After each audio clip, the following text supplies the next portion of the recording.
يا عزوة يمساخرين الفعايل، يا درع جنبي يوم اشيل ثقيل. اللي يعقبها الفعال آل إبراهيم الفخر رؤوسهم يحتلها. يا لا لا لا يا لا لا لا يا لا لا لا يا لا.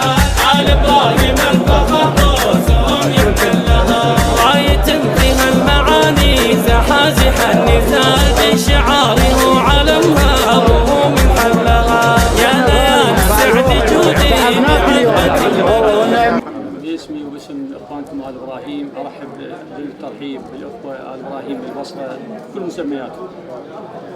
واحنا ابتداء نرحب بكل خطوه بها نمشمل وتجمع جميع ال ابراهيم وتوحد كلمتهم وتوحد صفوفهم في سبيل. مبارك بكم، لكن ما نريد نجزئ العشيره، العشيره لها ثوابتها ولها اخوانها ولها اهلها ولها شيخها ولها كبيرها، فما نريد نفرق العشيره لان بالتفرقه الضعف. يابا نريد نصير احنا كتف واحد، نريد نصير كلمه وحده يا ناس يا عالم. أردنا أن نجمع هذه العشيرة لغرض أن تكون رأيا واحد وكلام موحد وعشيرة متماسكة غير متفرقة.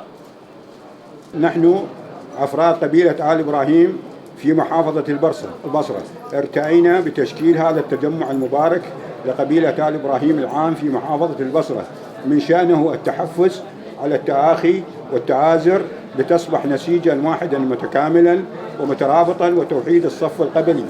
احنا بيوتنا اليوم ان شاء الله مفتوحه لاخواننا من قبيله ال ابراهيم، كل البيوت مشتركه وكلنا اخوه.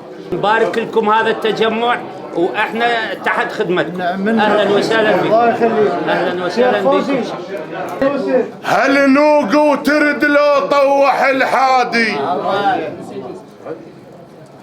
هل مثل الجبل شامخ على الوادي، هل نوق وترد لو طوح الحادي، هل نوق ويرد لو طوح الحادي. اليوم عليك ملتمين ويصدر بالعوامر بالبخت هادي. اليوم عليك ملتمين وتصدر بالعوامر بالبخت هادي.